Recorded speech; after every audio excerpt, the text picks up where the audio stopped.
ठीक है, तो अभी तक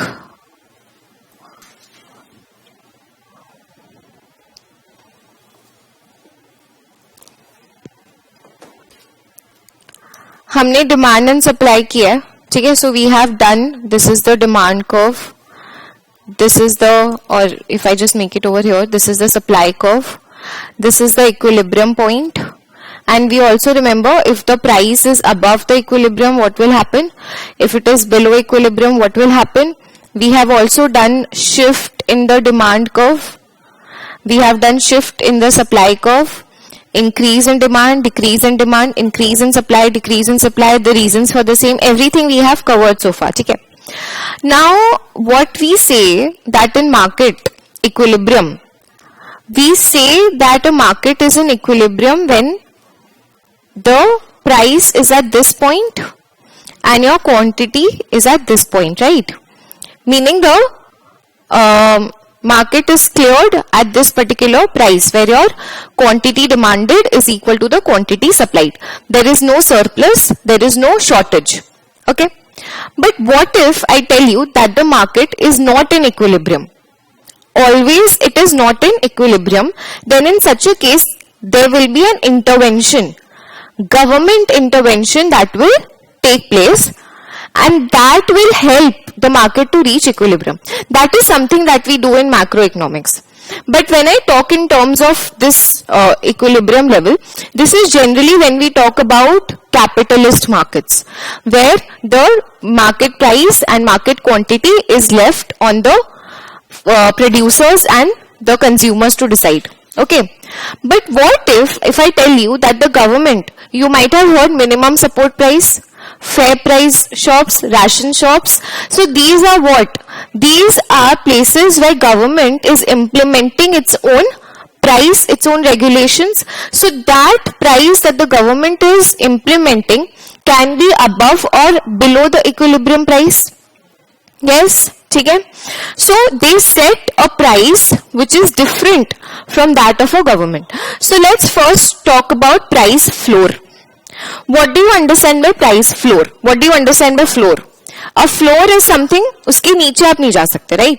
So a floor is a thing, you cannot go below that. You cannot go below the floor, right? So this is, when you say floor, then it means minimum price. A price at which, a price level below which you cannot go. ठीक है? It is a price level below which you cannot go. That's the minimum price.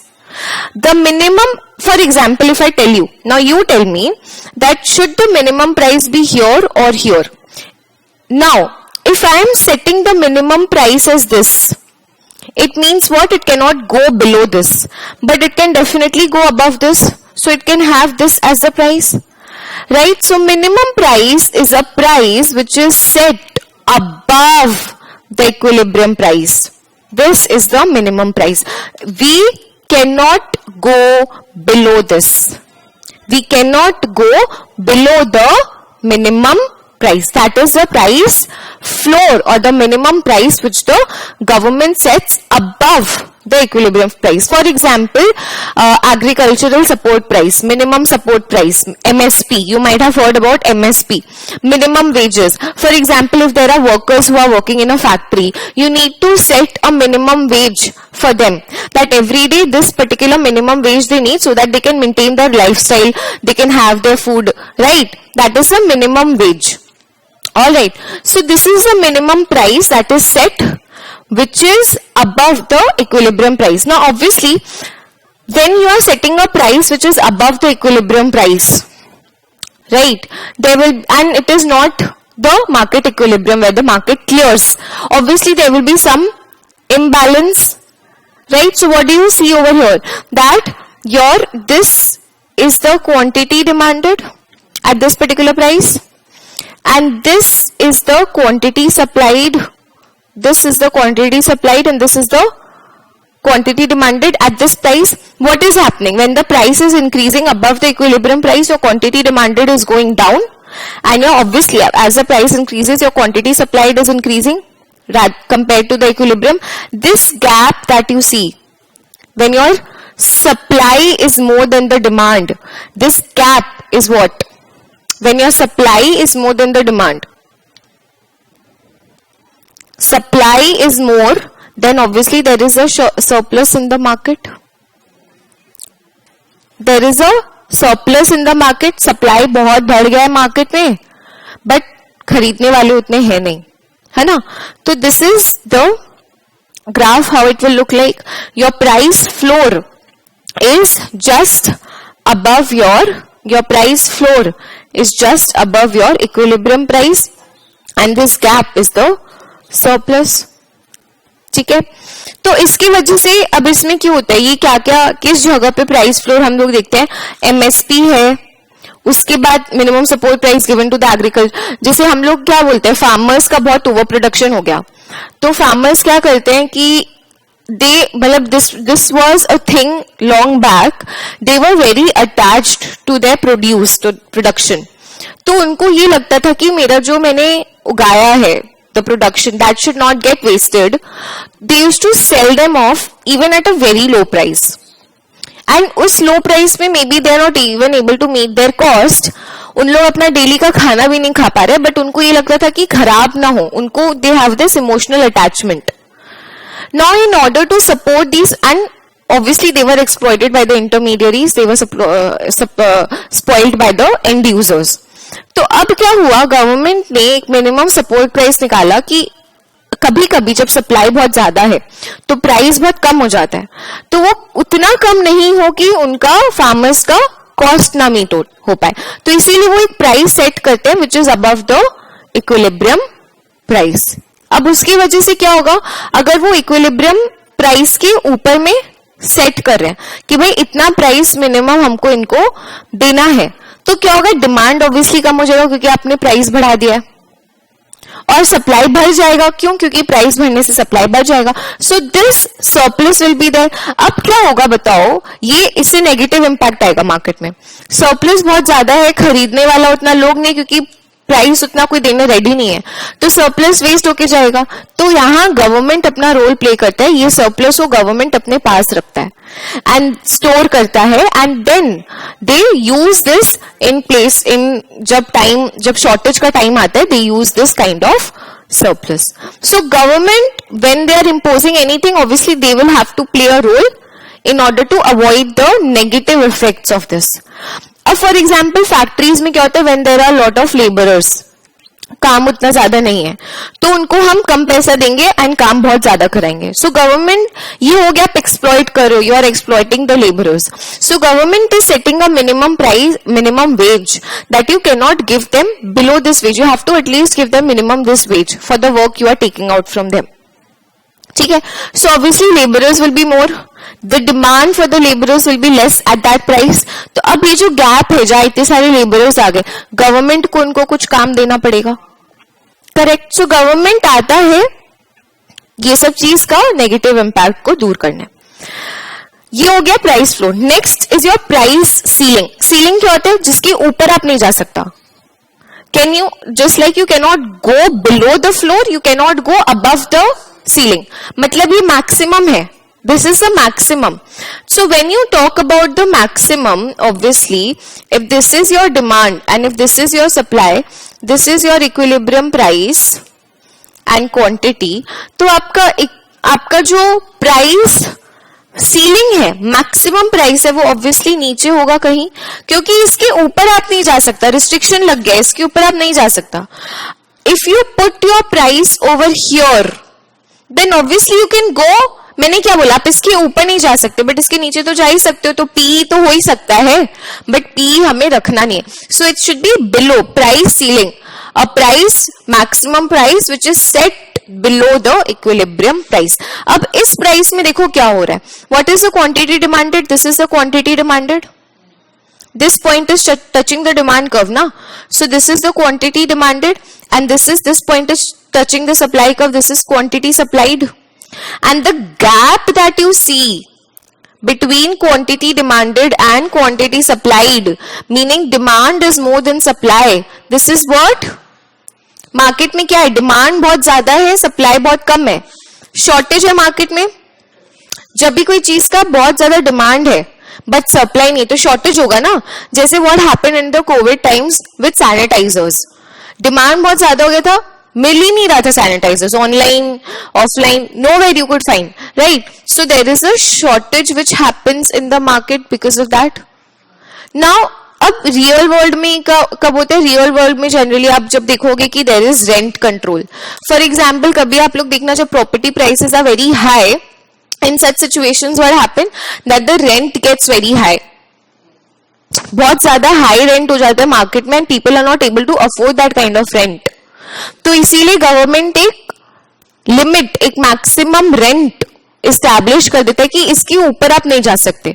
अब जब एक maximum rent अपने area basis पे होता है, बहुत सारी चीजों पे होता है, जब आपने एक मैक्सिमम रेंट सेट किया है तो ऑब्वियसली आपके जो सेलर्स होंगे, कौन जो रेंट पे दे रहे हैं अपना घर, those people will go down, whereas the people who are willing to take homes on loan, rent, sorry, they will, इनकी सप्लाई बढ़ गया, माने डिमांड बढ़ गया, सप्लाई कम हो गया, शॉर्टेज हो गया मार्केट में। Yes or no? There is a shortage in the market. तो अब सिमिलरली फूड, हमने देखा minimum support price from the side of the farmers. अभी हम लोग की तरफ से देखो, people who are daily wage earners, जिनका उतना ज्यादा सैलरी नहीं है, वो स्टेपल फूड खाते हैं। वो क्या स्टेपल फूड खाते हैं? ये स्टेपल होगा। स्टेपल फूड क्या खाते हैं? Rice. For example if you just talk about West Bengal, और may be rice is also staple food for some of the south Indian states. तो अगर हम लोग वेस्ट बंगाल का बात करें, right, rice is the most important staple food, जो आप देखोगे हर इंसान खा सकते हैं, दे कैन अफोर्ड दैट। अगर आप राइस का प्राइस अननेसेसरीली बहुत बढ़ा दोगे, will they able to afford it? They will not. तो इसीलिए गवर्नमेंट क्या करेगा, एक प्राइस सीलिंग लगा देगा कि इसके ऊपर राइस का प्राइस हम नहीं लेके जाएंगे।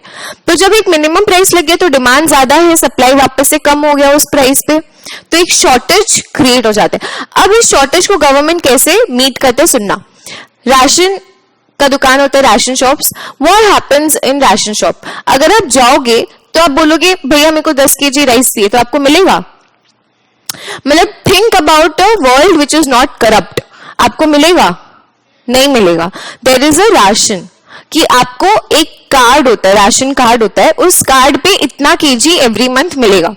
Every month you will get 3 kgs of rice, 4 kgs of rice on one ration card at this particular price, maybe very minimal price। ठीक है, ये होता है। तो इससे क्या होता है कि गवर्नमेंट को पता है कि इस प्राइस पे आपका सप्लाई इतना है, इस प्राइस पे आपका सप्लाई इतना है। देखो मैंने यहाँ पे जो डायग्राम बनाया, लेट्स यूज दिस, ये आपका प्राइस सीलिंग है which is below the equilibrium. इस पे ये आपका सप्लाई है जो मार्केट में है, डिमांड बहुत ज्यादा है। तो ये जितना सप्लाई है QS, इस सप्लाई को गवर्नमेंट क्या करता है ना, थोड़ा थोड़ा करके बांट देता है। इसको हम लोग बोलते हैं कोटा सिस्टम, कि एक इंसान को इतना, एक फैमिली को इतना कोटा दिया, इतना कोटा का आपका राइस आपको मिलेगा, इससे ज्यादा नहीं मिलेगा, which is within this limit हर महीना। क्या बहुत बार होता था line wise, first come first serve, मतलब कि जो पहला आया जितना लेके गया, but usually this conditions are not good.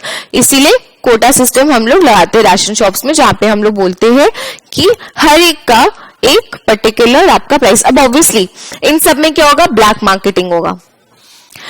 ठीक है, लोग क्या करेगा, लोग क्योंकि सप्लाई कम है, डिमांड ज्यादा है, तो जिसको डिमांड ज्यादा होगा वो बोलेगा I will pay you a higher price, मेरे को तुम दे दो। तो इसमें क्या होगा, ब्लैक मार्केटिंग होगा, अंडरग्राउंड सेलिंग होगा। ठीक है, ये सारा चीज obviously there will be the negative harm जो लोग, हाँ, और यहाँ पे भी आपका होता है, but this is the case जहां पे आपका एक नेगेटिव इम्पैक्ट पड़ता है, ब्लैक मार्केटिंग होता है, लोग अंडरग्राउंड सेलिंग करते हैं। ठीक है, ब्लैक मार्केटिंग जिसको बोलते हैं, जहां पे क्या होता है कि जैसे मेरे पास, I am a ration shop dealer for example, तो मेरे पास इतना kg ऑफ राइस है। अब क्या होगा, कोई एक आया जो बोलेगा कि मेरे को ना 5 kg चाहिए, तुम 3 kg मेरे को इतना ही प्राइस में दो, 2 kg का हम तुमको ज्यादा प्राइस दे देते हैं, तो मेरे को लालच आएगा, I will give it at a higher price. तो ये क्या हुआ, एक ब्लैक मार्केटिंग हुआ जो यहाँ पे अराइज होता है, जिसको गवर्नमेंट ट्राई करता है कर्ब करने का, but to a some extent वो नहीं कर पाता है। ठीक है, so this is your price floor, जिसके नीचे आप नहीं जा सकता तो उसका क्या होगा, price will be set above the equilibrium, क्योंकि उसके नीचे आप नहीं जा सकता, और प्राइस सीलिंग जिसके ऊपर आप नहीं जा सकता तो वो कहां सेट होगा, बिलो द इक्विलिब्रियम। खाली ये अगर आप याद रखेंगे तो आपका पूरा हो जाएगा। ठीक है, क्लियर। नेक्स्ट हम लोग पढ़ता है इलास्टिसिटी। सो इलास्टिसिटी क्या होता है, हमने क्या बोला, ये सब एक बार भूल जाओ, हमने क्या बोला था डिमांड में, डिमांड सप्लाई में हमने बोला था कि आपका जो डिमांड है कोई भी कमोडिटी का, for example if I tell you, दो मैं आपको कमोडिटी का एग्जाम्पल देती हूँ, सॉल्ट एंड लेट्स सपोज एक हो गया सॉल्ट, एक थोड़ा हम oregano, chilli flakes, these different herbs, luxurious जिसको हम लोग बोलते हैं ना कि हम लोग अपना सैलेड में हर्ब्स डालता है। ठीक है, ये दो चीज है। अब ये दोनों में डिफरेंस क्या है, salt is a necessity. ठीक है, these herbs, fancy words which I am using, this is not a necessity. ये दोनों डिफरेंस है। बट मैं क्या बोलूंगी, प्राइस बढ़ेगा तो दोनों का डिमांड कम होगा। अब तुम बोलोगे कि नहीं, सॉल्ट का डिमांड उतना कम नहीं होगा, इसका ऑरिगेनो, चिली फ्लेक्स, हर्ब्स, इनका डिमांड बहुत ज्यादा कम हो जाएगा। देयर इज अ डिफरेंस, कहां आया, responsiveness. There is a difference in the responsiveness of the quantity demanded to the change in the price.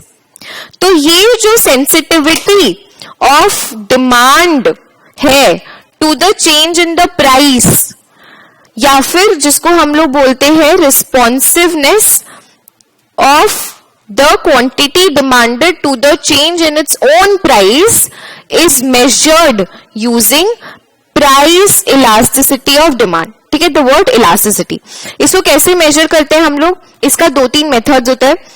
हम लोग सबसे बेसिक मेथड जो यूज करते हैं वो होता है percentage change in quantity demanded divided by percentage change in price. मतलब आप क्या बोल रहे हैं, अगर हम इसको नोटेशंस के टर्म में लिखें, आप बोल रहे हैं this is nothing but percentage change, ये चेंज का साइन होता है डेल्टा, ये जो होता है इसको चेंज का साइन हम लोग बोलते हैं, percentage change in quantity demanded percentage change in the price of the own good. तो अगर अब मैं बोलूं कि आपका सॉल्ट का मतलब दोनों, सॉल्ट का प्राइस 5% से इंक्रीज हुआ एंड ऑरिगेनो का भी 5% से इंक्रीज हुआ, बट अब अगर इंक्रीज होता है तो डिमांड क्या होगा, डिक्रीज। क्वांटिटी डिमांडेड जो डिक्रीज हो रहा है सॉल्ट का, that is 1%, but this is happening by let's suppose 7% decrease. तो अब तुम लोग अगर इसका इलास्टिसिटी निकालोगे तो कैसे निकलेगा, -1% बाय 5%, ये हो गया किसका, सॉल्ट का, और -7% बाय 5%, ये वाला कितना आ रहा है, 1/5 कितना होता है, 0.2, और ये वाला कैलकुलेटर में करो,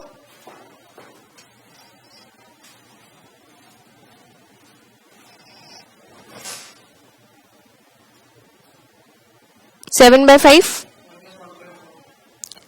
-1.4। तो ये जो आ रहा है माइनस, पहली बात तो याद रखना, price elasticity of demand will always B minus. क्यों माइनस, प्राइस बढ़ेगा डिमांड घटेगा, प्राइस कम होगा डिमांड बढ़ेगा, तो हमेशा ऑपोजिट डायरेक्शन है, एक कम होगा एक बढ़ेगा, एक बढ़ेगा एक कम होगा, तो कहीं ना कहीं आपका नेगेटिव साइन तो आएगा ही, चाहे वो क्वांटिटी में या वो प्राइस में, तो एक नेगेटिव साइन आपका रहेगा ही।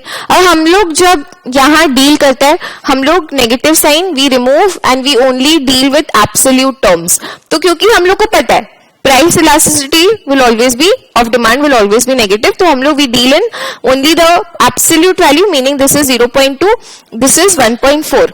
तो 1.4 इज हायर देन 0.2, तो कौन सा ज्यादा रिस्पॉन्सिव हुआ, ऑरिगेनो, चिली फ्लेक्स, हर्ब्स, ये सब का डिमांड ज्यादा रिस्पॉन्सिव है when you compare to the demand for salt. Got it, ठीक है। तो ये आपका ज्यादा रिस्पॉन्सिव हुआ, ज्यादा रिस्पॉन्सिव होने का मतलब वो ज्यादा इलास्टिक हुआ, और कम रिस्पॉन्सिव है मतलब वो कम इलास्टिक है, जिसका वर्ड हम लोग यूज करते हैं in elastic. In elastic, that one is elastic, right? So the word that we use is, this is inelastic, this is elastic. ठीक है? Now understand, where is this inelastic elastic coming from? ठीक है? अगर if you say that your, let's say suppose if I say, आपका जो quantity, percentage change in quantity demanded by percentage change in price, this is what I am saying.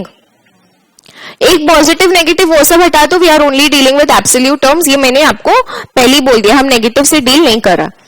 अब यहां पे what are we saying is that अगर इसका change, percentage change price का, ध्यान से सुनो, ज्यादा है, जैसे यहां क्या हुआ, दोनों का 5% चेंज था प्राइस में, और ये एक 1% से हुआ, ये 7% से हुआ. तो मैं बोल रही हूं प्राइस का परसेंटेज चेंज अगर ज्यादा है, जैसे इस केस में है, compare to change in quantity demanded, तो उसको हम लोग क्या बोलेंगे, इनइलास्टिक. और आप देखो बेसिक मैथ हमने किया है, अगर डिनोमिनेटर न्यूमरेटर से ज्यादा होगा, अगर डिनोमिनेटर न्यूमरेटर से ज्यादा होगा, तो हम लोग का इलास्टिसिटी का वैल्यू क्या आएगा, लेस देन 1 आएगा. लेस देन 1 आने का मतलब है इट इज इनइलास्टिक. और अगर सुनो, आपका प्राइस का परसेंटेज चेंज कम है compare to percentage change in quantity demanded, denominator कम है, न्यूमरेटर ज्यादा है, तो आपका प्राइस इलास्टिसिटी क्या होगा, ग्रेटर देन 1. और ग्रेटर देन 1 का मतलब है वो, क्यों, तुम समझो, हम लोग क्या मेजर कर रहे हैं, responsiveness of quantity demanded to change in price. ठीक है? अगर हम बोल रहे हैं कि responsiveness of quantity demanded is more, तो percentage change in quantity demanded is more than percentage change in price, मतलब numerator is more than the denominator, तो वो इलास्टिक हो गया, ग्रेटर देन 1. सिमिलरली अगर कम होगा, ग्रेटर लेस देन 1, इनइलास्टिक. ठीक है, समझा? तो अब यहां पे इसका कैलकुलेशन का अलग अलग अप्रोचेस होता है. एक अप्रोच होता है arc method. Why do you call it arc method? Let's understand. So basically if I tell you कि आपका ये डिमांड कर्व है, ठीक है, this is point A, this is point B. ठीक है, मैं बोल रही हूं what is the price elasticity between A and B. तो ये पूरा डिस्टेंस में मेरे को निकालना है. I am asking you to find the price elasticity between these 2 points. तो इसको हम लोग बोलेंगे आर्क इलास्टिसिटी. आर्क क्यों? आर्क मतलब एक रीजन, आर्क मतलब एक रीजन. अब इसमें भी 2 मेथड होता है कैलकुलेशन का. ठीक है, I will show you the 2 methods. जैसे यहां देखो, यहां मैंने जो क्वेश्चन लिया, let's solve this question using arc method. Arc method में, एक सेकेंड, आर्क मेथड में 2 मेथड होता है, original method and average method. आप लोग का एग्जाम में एमसीक्यू आएगा, आप या तो मेंशन होगा यूज ओरिजिनल मेथड, या मेंशन होगा यूज एवरेज मेथड, या कुछ भी नहीं होगा. कुछ भी नहीं होगा तो आप कुछ भी यूज कर सकते हैं, बट प्रेफरेबली ओरिजिनल यूज करना चाहिए. ठीक है, नहीं तो फिर आर्क. मैं दोनों का समझा देती हूँ कैसे यूज होता है. ठीक है, आर्क मेथड समझ में आया. Arc elasticity is over a region. तो अगर ये मेरा पूरा डिमांड कर्व है, ये मेरा क्वांटिटी डिमांडेड है, ये मेरा प्राइस है. ठीक है, तो व्हाट आई एम सेइंग, ध्यान से सुनो, प्राइस इंक्रीजेस फ्रॉम 100 to 150. तो ये लेट्स से सपोज 100 है, ये P1 है, क्योंकि प्राइस इंक्रीजेस फ्रॉम है, और ये हो गया आपका 150, ये P2 हो गया, ये ओरिजिनल हो गया, और ये न्यू हो गया, रीसेंट न्यू. ये समझा? अब यहां पे क्या बोल रहे हैं, द क्वांटिटी, ऑब्वियसली प्राइस बढ़ेगा तो क्वांटिटी डिमांडेड कम होगा ना. 1000 से 800, तो ये आपका Q1 है ओरिजिनल, ये आपका Q2 है न्यू वाला. हाँ सॉरी, 800. ठीक है। अब बोला है आर्क इलास्टिसिटी, मैंने इसके बीच में निकालने बोला है। अब अगर इसके बीच में आपको इलास्टिसिटी निकालने बोला है, आर्क इलास्टिसिटी में दो मेथड है, तो सबसे पहले अगर हम लोग ओरिजिनल मेथड यूज करें, तो क्या होता है देखना। मैंने आप लोग को क्या फॉर्मूला सिखाया है, मैंने आप लोग को फॉर्मूला सिखाया percentage change in quantity demanded by percentage change in price. इसको हम लोग कैसे तोड़ता है, हम लोग बोलते हैं change in quantity demanded bye change in price, ये कांस्टेंट है, इनटू, या फिर आप ऐसे लिख दो this divided by Q, change in price divided by P. ये मैंने क्यों लिखा देखो, समझो। व्हेन आई एम सेइंग, ध्यान से सुनना, percentage change in quantity demanded, what do you understand by percentage change? आप परसेंटेज चेंज कैसे निकालते हो? Old minus nu divided by old करके आप निकालते हो परसेंटेज चेंज। सपोज मैं बोल रही हूँ share price increase from 50 to 55, what is the percentage change? आप कैसे, ये मैंने गलत कर दिया, न्यू माइनस ओल्ड, तो आप कैसे निकालते हो? 55 माइनस 50 होल डिवाइडेड बाय 50, आपका परसेंटेज इंटू 100 आप करते हो। तो यहां ऊपर नीचे इंटू 100 क्रॉस हो गया, कट गया। ये चीज क्लियर है, देख लो।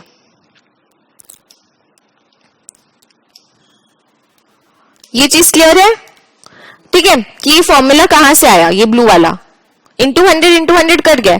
मैंने क्या बोला, चेंज का फॉर्मूला होता है Q2 minus Q1 divided bye Q divided by P2 minus P1 divided by P, और ये ओरिजिनल है, मतलब ये Q1 होगा, P1 होगा, ये आपका ओरिजिनल मेथड है, ठीक है, ये आपका। तो अब आप लोग इसमें वैल्यूज, अब ये इनडायरेक्टली क्या हो गया, ये आपका इनडायरेक्टली हो गया Q2 minus Q1 divided by P2 minus P1 into P1 by Q1। अब आप इसमें वैल्यूज डालो, Q2 क्या है 800 माइनस 1000 और प्राइस क्या हो गया आपका 150 माइनस 100 मल्टीप्लाइड बाय P1 क्या हो गया 100, Q1 क्या हो गया 1000। तो ये आपका आंसर आ जाएगा -200 बाय 50 इंटू 1/10। तो इसको सॉल्व करो,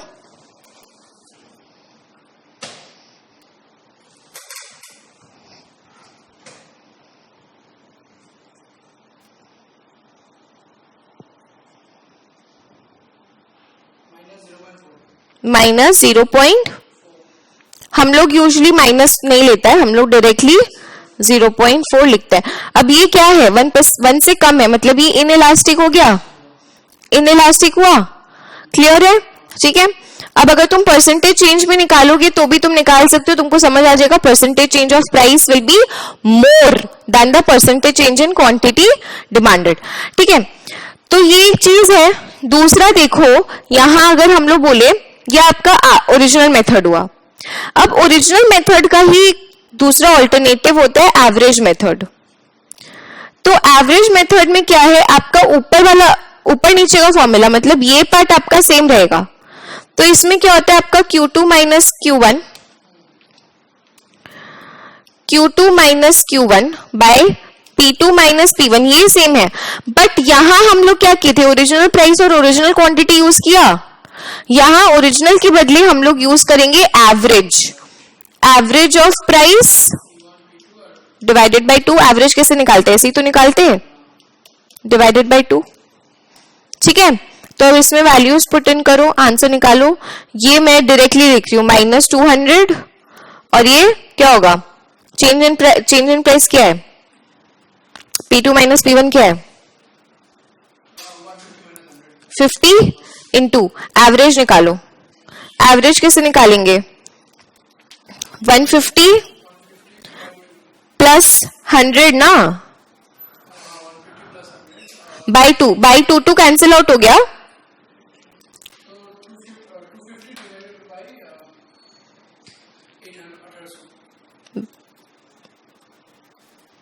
ठीक है। टोटल बोलो पूरा करके सॉल्व।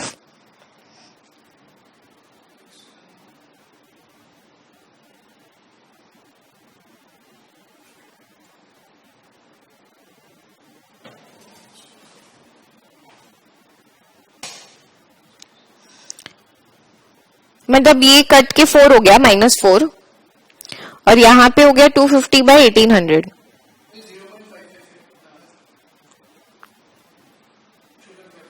ठीक है, माइनस हम हटा दिए एक बार, तो यहां लिख भी सकते हैं, चलो कोई बात नहीं।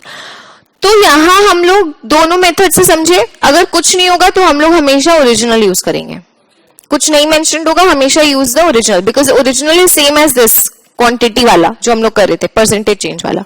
हाँ, और पॉइंट मेथड होता है। पॉइंट मेथड यूजुअली क्या होता है, जैसे पॉइंट मेथड में हम लोग बोलते हैं कि ये आपका डिमांड कर्व है, हम लोग बोलते हैं एक पॉइंट पे अगर इलास्टिसिटी निकालो, तो इसके लिए ना इजी प्रोसेस नहीं होता है, इसके लिए हम लोग को डिमांड कर्व का इक्वेशन चाहिए होता है। अगर मैं बोलूं ये P1 है, ये Q1 है, अगर मैं बोलूं इस पॉइंट पे आप इलास्टिसिटी निकालो, ठीक है, तो पॉइंट पे इलास्टिसिटी निकालने के लिए आपको डिमांड इक्वेशन चाहिए होता है। डिमांड का जो इक्वेशन है हम लोग उसको डिफरेंस करता है with respect to P। Change, आप क्या बोल रहे हो, आप change in quantity by change in percentage change आप करते हो ना, percentage change in quantity demanded by percentage change in price. तो चेंज, ये जो चेंज है, चेंज का साइन है, this happens when the change is long, जैसे यहां से यहां का आपका चेंज हुआ। बट अगर काफी शॉर्ट चेंज होता है, बट अगर काफी बहुत स्मॉल एकदम माइन्यूट चेंज है जो तुम्हारा इसी पॉइंट पे रह जाएगा, उसको हम लोग डिनोट करते हैं ऐसे dq/dp करके। तो उसके लिए हम लोग क्या करते हैं, हम लोग डिफरेंस करता है, मतलब एकदम स्मॉल चेंज के लिए, और उसके लिए हम लोग को क्वांटिटी का इक्वेशन चाहिए। तो फॉर एग्जांपल मैंने यहाँ पे लिया नहीं है, लेट्स से सपोज मैं बोलती हूं कि आपका, हम लोग क्वेश्चन जब करेंगे सॉल्व हम लोग करेंगे, आपका क्वांटिटी डिमांडेड का इक्वेशन है 5 - 2p, ठीक है। तो इसको अब हम लोग डिफरेंस करते हैं with respect to price. Differentiation आता है, क्या होगा इसका डिफरेंशिएशन, डिफरेंशिएशन जो हम लोग इंटीग्रेशन डिफरेंशिएशन करता है, तो इसका differentiation with respect to p करने से -2 आएगा, तो -2 into वो, बट इसका सम्स ज्यादा आता नहीं है, तो जब आएगा तब हम लोग समझेंगे पूरा, ठीक है। यूजुअली हमेशा ये वाला मेथड आता है, क्लियर, ठीक है, अंडरस्टूड। तो ये हो गया आपका डिमांड, इलास्टिसिटी ऑफ डिमांड। अब यहां पे एक चीज और देखते हैं हम लोग कि इसका इंटरप्रिटेशन समझते हैं हम लोग। देखिए मॉड मैंने क्यों लिखा है, क्योंकि नेगेटिव साइन हम लोग इग्नोर करते हैं। तो मैंने ये आप लोग को ये सिखाया है कि अगर इलास्टिसिटी लेस देन 1 है तो क्या हो जाएगा, इनइलास्टिक, मतलब आपका percentage change in quantity demanded छोटा है कि बड़ा है, स्मॉल है, वेरी गुड। और यहां पे percentage change in quantity demanded is more than percentage change in price, ठीक है। यूनिट इलास्टिक का मतलब होता है जब आपका दोनों सेम है तब आपका इक्वल्स टू 1 आता है। इक्वल्स टू 1 कब आएगा, जब आपका, आप इलास्टिसिटी ऑफ डिमांड कैसे निकालते हो, जब आपका percentage change in quantity demanded by percentage change in price, ये इक्वल्स टू 1 आने का क्या मतलब है, दोनों इक्वल है, ये, हाँ, ये इक्वल टू 1 आने का क्या मतलब है, दोनों इक्वल है, तभी आपका आ रहा है ना। तो ये यूजुअली क्या होता है, रियल वर्ल्ड में ऐसा बहुत मतलब ऐसा कंडीशन मिलना थोड़ा मुश्किल है, यूजुअली ऐसा कंडीशन आता नहीं है, बट ठीक है, ऐसा हम लोग क्या बोलते हैं, मतलब अगर हम लोग बोल रहे हैं कि प्राइस आपका 10% से गिर रहा है तो क्वांटिटी डिमांडेड 10% से बढ़ रहा है। अगर हम लोग बोलेंगे प्राइस आपका 5% से बढ़ है तो क्वांटिटी डिमांडेड आपका 5% से गिर रहा है, तो वो सेम चेंज हो रहा है। ये रियलिटी में इसका कोई एग्जाम्पल बोलना मुश्किल है कि ऐसा सेम चेंज, बट थियोरेटिकल में हम लोग बोलते हैं कि एग्जिस्ट होता है, ठीक है। सेम अगर आपका 5% से प्राइस गिर रहा है तो क्वांटिटी 5% से बढ़ रहा है, प्राइस गिरेगा तो क्वांटिटी बढ़ेगा ना। और सेम है, ये 5%, ये 5%, तो क्या होगा तुम्हारा, 5% से क्वांटिटी बढ़ है प्लस 5%, और प्राइस तुम्हारा 5% से गिर रहा है तो -5%, क्या आया, -1 आया ना। हम लोग मॉड लेता है, हम लोग एब्सोल्यूट वैल्यू लेते हैं, तो 1 आया ना, बहुत मुश्किल है सर, रियलिटी में नहीं, तुमको नहीं मिलेगा कुछ, ठीक है। बट हम लोग लेते हैं कि थ्योरी में एग्जिस्ट होता है कि हम लोग बोलते हैं, थ्योरी में हम लोग बोलते हैं कि प्राइस परफेक्टली इनइलास्टिक भी होता है। परफेक्टली इनइलास्टिक मतलब जीरो, जीरो का मतलब तुम्हारा प्राइस में कितना भी चेंज है, क्वांटिटी डिमांडेड तुम्हारा जीरो से चेंज होगा, चेंज होगा ही नहीं। मतलब तुम बोल रहे हैं कि तुम्हारा प्राइस 200% बढ़ गया, बट क्वांटिटी तुम्हारा कम हुआ ही नहीं, उतना का उतना ही है। प्राइस तुम्हारा 600% से बढ़ गया, बट क्वांटिटी तुम्हारा चेंज, ये हम लोग बहुत रेयर केस है, बट हम लोग बोल सकते हैं कोई ऐसा मेडिसिन जो एक्सट्रीमली इंपॉर्टेंट है किसी इंसान के लिए, तो प्राइस आपका कितना भी बढ़ जाए वो कंज्यूम करेगा। अगेन यहाँ पे भी एक लिमिटेशन है, बट आप इसका कोई रियल लाइफ एग्जाम्पल और नहीं ले सकते। हाँ वही, इसीलिए उसका रियल लाइफ एग्जाम्पल है नहीं। मेन हम लोग ये दोनों का ही रियल लाइफ इलास्टिक इनइलास्टिक लेता है। परफेक्टली इलास्टिक क्या हो गया, तो यहाँ आपका क्या हो गया, आपका आप बोल रहे हो percentage change in quantity demanded is zero, ठीक है।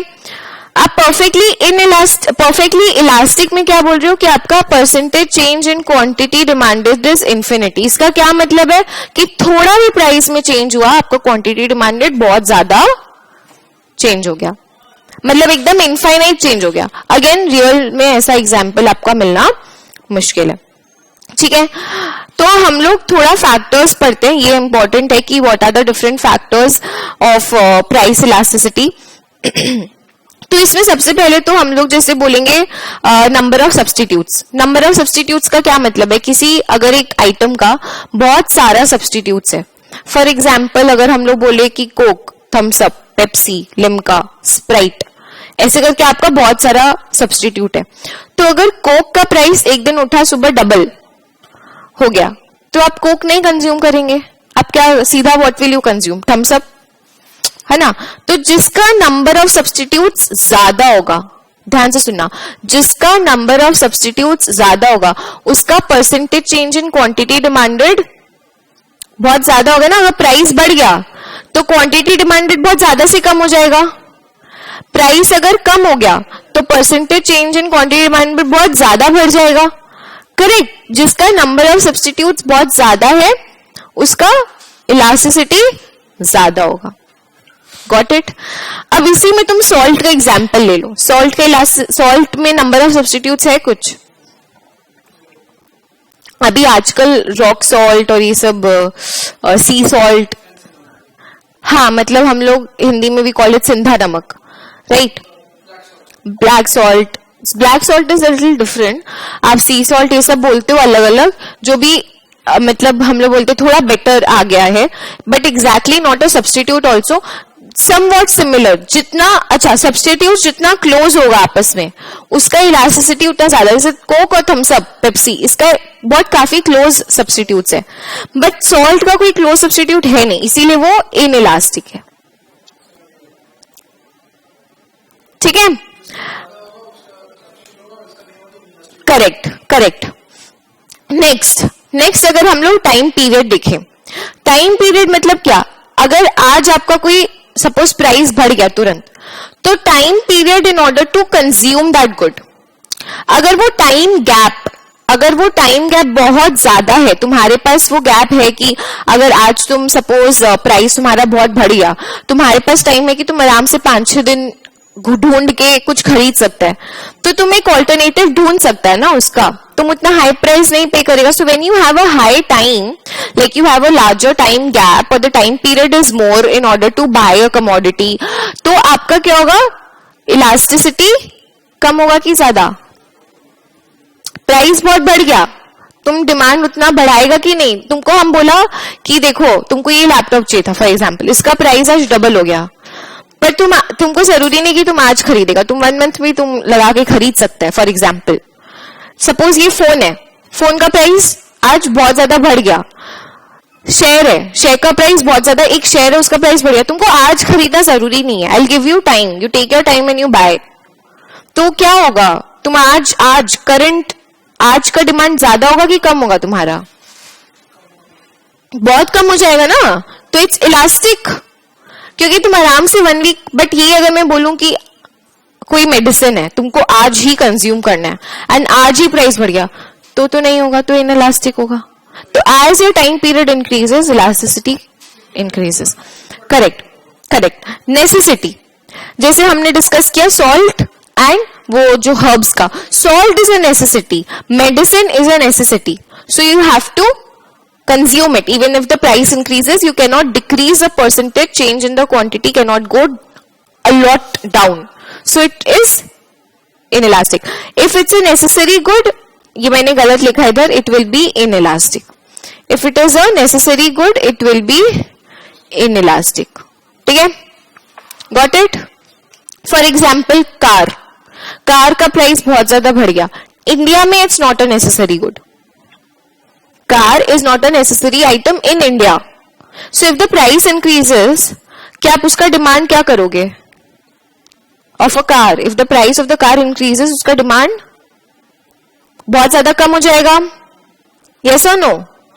बहुत ज्यादा कम हो जाएगा ना. तो it will be what? Elastic. Because it's not a necessary good. It's a luxury. ठीक है? नेसेसिटी जो होगा वो, हाँ, इस वाला का एग्जाम्पल है कि नेसेसिटी आपका क्या होता है, नेसेसिटी वर्सेस लग्जरी. हाँ, नेसेसिटी वर्सेस लग्जरी. ठीक है. प्रपोर्शन ऑफ इनकम स्पेंट, मतलब तुम्हारा जो टोटल इनकम है उसका कितना प्रपोर्शन तुम अपना उसमें स्पेंड करें. For example, if I tell you तुम्हारा पूरा इनकम का कितना proportion you are spending on salt, very less है ना. तो इसीलिए अगर सॉल्ट का प्राइस बढ़ेगा भी तो तुम्हारा परसेंटेज चेंज उतना कम होगा नहीं, क्योंकि प्रपोर्शन मेरा इनकम इतना है, अगर उसका एक छोटा प्रपोर्शन सॉल्ट पे जाता है. बट वही अगर मेरा पूरा इनकम का बहुत बड़ा प्रपोर्शन, लेट्स से सपोज क्या बोल सकते हैं बताओ, एग्जाम्पल लो. कार, मेरा कार अगर सपोज मेरे को कार खरीदना है तो मेरा इनकम का बहुत बड़ा प्रपोर्शन, हो सकता है मेरे को लोन भी लेना पड़े, goes into buying the car. तो obviously if the price increases of the car, my demand for that will go very down. Like the proportion change in quantity demanded will be very high. तो इसमें आप लोग क्या बोलोगे, it is as the proportion of the income spent goes down होगा ये, it will become more, sorry, goes up, it will become more elastic. हाँ, तो inelastic जैसे salt. ठीक है, क्लियर है. अब इसको हम लोग कंपेयर करते हैं अपना फॉर्म का पॉइंट ऑफ व्यू से कि how this will affect the total revenue. यही तो हम लोग का मेन है मकसद.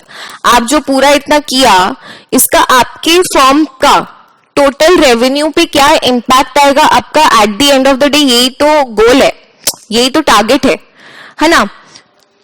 तो आप क्या बोलोगे यहाँ पे इलास्टिसिटी एंड टोटल रेवेन्यू के लिए. टोटल रेवेन्यू हम लोग क्या बोल रहे हैं, इस price into quantity. Total revenue क्या होता है एक फर्म का, प्राइस इनटू क्वांटिटी होता है ना.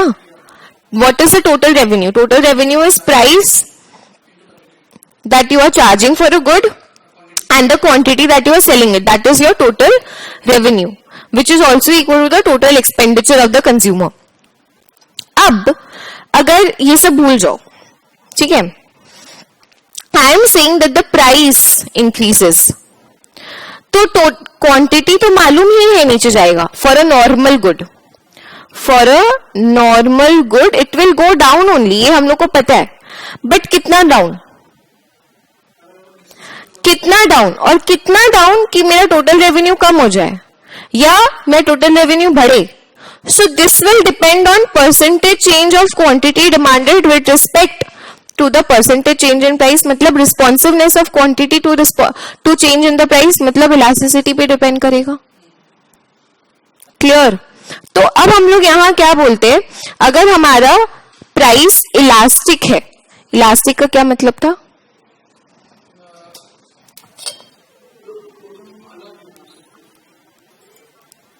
तुम ये भूल जाओ. इलास्टिक का क्या मतलब था, इलास्टिक डिमांड का.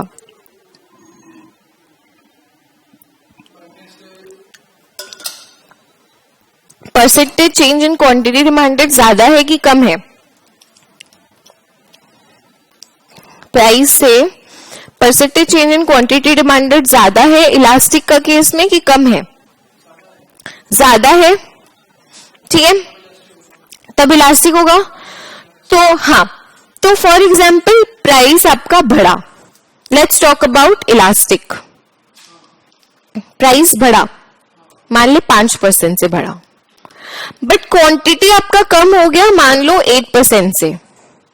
इलास्टिक है ना, इलास्टिक है ना, तो आपका ये 8% से कम हो गया, तो आपका टोटल रेवेन्यू पे क्या इंपैक्ट आएगा? एक आप जब मल्टीप्लाई करता है, एक बढ़ रहा है एक कम हो रहा है, तो जिसका वेट ज्यादा है वो इंपैक्ट आएगा ना टोटल एग्रीगेट, तो आपका टोटल रेवेन्यू क्या हो जाएगा? कम हो जाएगा।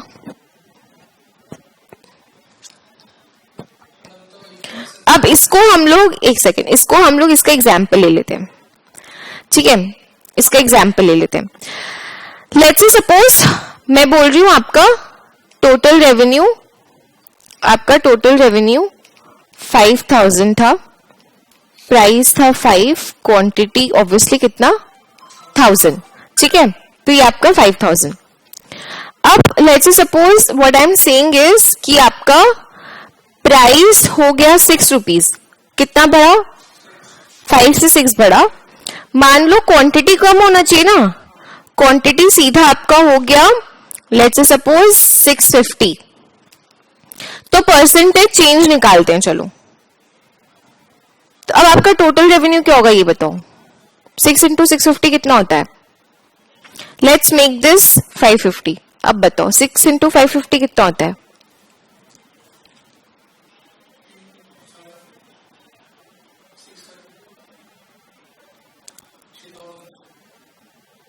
$300, ठीक है, ठीक है।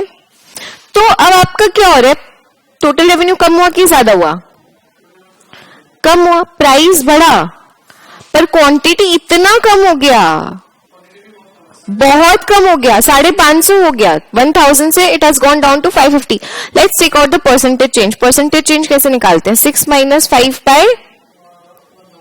6 minus 5 by 5 percentage change in price कितना होता है? 1/5 is 0.2। सिमिलरली यहां निकालो 550 minus 1000 by 1000 कितना होगा? 450 by 1000 मतलब 0.45, ठीक है। तो 45% चेंज और यहां पे 20% चेंज। क्वांटिटी डिमांडेड का चेंज इज मोर ना, it is elastic, that is what you have concluded here and that is why total revenue goes down. उल्टा होता अगर प्राइस बढ़ता, सॉरी, अगर प्राइस कम होता तो क्वांटिटी डिमांडेड बहुत ज्यादा बढ़ जाएगा और बहुत ज्यादा बढ़ जाएगा तो आपका टोटल रेवेन्यू भी बढ़ जाएगा। तो जब इलास्टिक होता है ना तो टोटल रेवेन्यू इसके साथ जाता है, क्वांटिटी के साथ। करेक्ट। क्यों? जो जिसमें ज्यादा चेंज होगा उसके हिसाब से जाएगा। अब रुक जाओ, अब इन इलास्टिक का करेंगे, रुक जाओ। तो let's talk about in elastic, ठीक है। अब अगर इन इलास्टिक है तो इन इलास्टिक में percentage change in price is more. In elastic के केस में percentage change in price is more, yes और नो? तो अगर percentage change in price is more मतलब मान लो ये 5% है आपका और ये आपका खाली 1% चेंज हुआ है, तो प्राइस आपका 5% से बढ़ा बट ये थोड़ा ही कम हुआ, जैसे सॉल्ट। जैसे बेस्ट एग्जाम्पल है cigarette, cigarettes is the best example. इसीलिए गवर्नमेंट जितना उसका प्राइस बढ़ाएगा उसका टोटल रेवेन्यू कम नहीं होगा, क्योंकि लोग उसमें क्या हैबिचुएटेड हो गया है। There is a element of addiction, so even if the price goes up you cannot decrease the quantity a lot. So that is why government का major revenue कहां से आता है? Alcohol and cigarettes. टैक्स के बहाने, जो भी बहाने, दे impose a huge tax so that the price goes very very up, but still the quantity is not going down. Correct है? तो आपका अब क्या होगा, ज्यादा इंपैक्ट किसका आ रहा है, बड़ा एरो किसमें, प्राइस में, it goes up. So even if the price increases total revenue is going up, क्योंकि तुम्हारा इसका इंपैक्ट ज्यादा है ना। अब तुम यहां करो सेम, यहां पे उल्टा इफेक्ट लगाते हैं, ठीक है। तुम्हारा मान लो प्राइस था 5, क्वांटिटी था तुम्हारा 1000, तो तुम्हारा total revenue is 5000। But now let's say suppose तुम्हारा प्राइस हो गया 6, बट तुम्हारा क्वांटिटी मान लो 990 है, तो तुम्हारा टोटल रेवेन्यू कितना हुआ, 990 इंटू 6 देखो कितना होता है एक बार, 5940, it has gone up 940 rupees extra.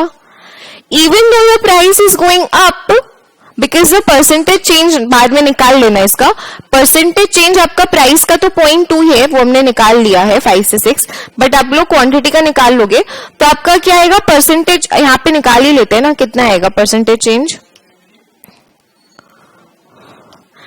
10/1000, 10/1000 ना, तो 0.1 आ रहा है, 0.01 और यहाँ 0.2 है, तो आपका परसेंटेज चेंज इन प्राइस ज्यादा होगा ना इन इलास्टिक में, तो ऑब्वियसली अगर प्राइस बढ़ेगा, बट फिर ये इसको बोलते हैं, अच्छा प्रोडक्ट का एडवर्टाइजिंग करते हैं ना हम लोग, आप लोग देखते हो ना अलग अलग तरीके से। What is the major aim of advertising? There are 2 major aims of advertising. First aim is to increase awareness of my product, which will increase the demand. If the demand increases, any change, anything which changes other than the price of the own good shifts, there is a shift in the demand curve, तो आपका demand curve shifts to the right.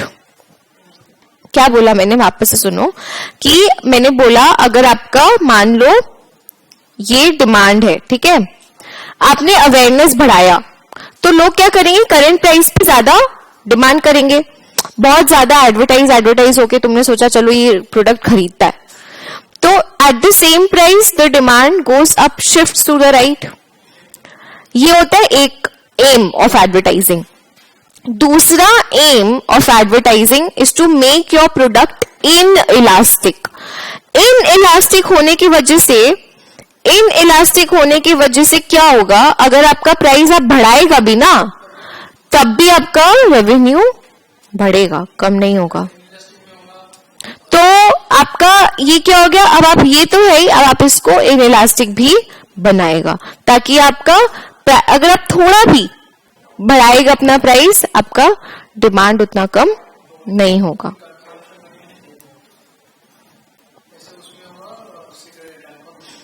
Cigarette alcohol बोल सकते हैं, but cigarette alcohol का इतना advertisement तुम openly देखेगा नहीं।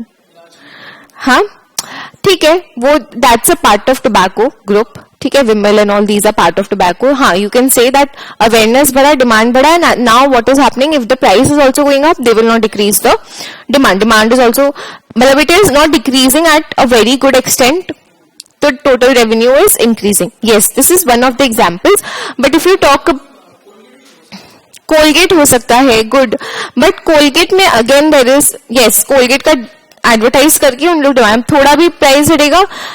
अगेन देखो, यूजुअली ये सारा चीज आप थोड़ा लग्जरियस गुड्स में भी हल्का आप जाओगे, तो वहां पे क्या होता है कि आजकल इंस्टाग्राम ये सब पे इतना हार्डकोर एडवर्टाइजिंग होता है कि आप ज्यादा खरीदते हो at the current price, and eight the same time what happens that अगर आपका प्राइस थोड़ा बढ़ता भी है, आप उसमें मतलब आपको एक ब्रांड लॉयल्टी आ जाता है, there is a feeling of attachment that some particular celebrity is using this, तो आई विल ऑल्सो यूज, तो ये सारा चीज आता है विथ, करेक्ट, हाँ, नवरत्न ऑयल, अमिताभ बच्चन वाला। So that is how you relate to a product, and that is why you go and buy that product, because firstly, हाँ,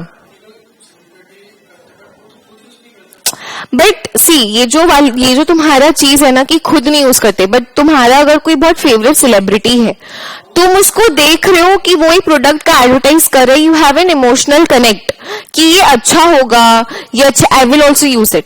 this is, see when you see lot of advertising, जो हम लोग का rationality है वो कम हो जाता है. तुम रैशनल थिंकिंग नहीं करता है उस समय.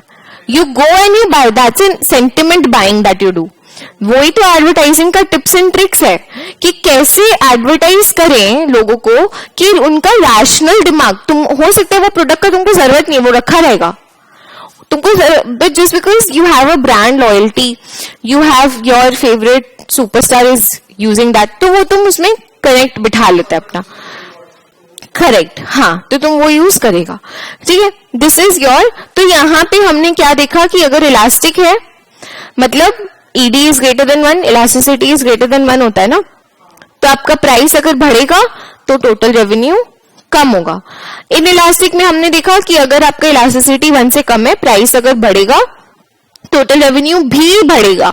और अगर यूनिट इलास्टिक है, मतलब ED is equal to 1, unit elastic में देखो क्योंकि दोनों में चेंज सेम है तो आपका टोटल रेवेन्यू चेंज होगा ही नहीं, जो था वही का वही रहेगा, वो चेंज नहीं होगा.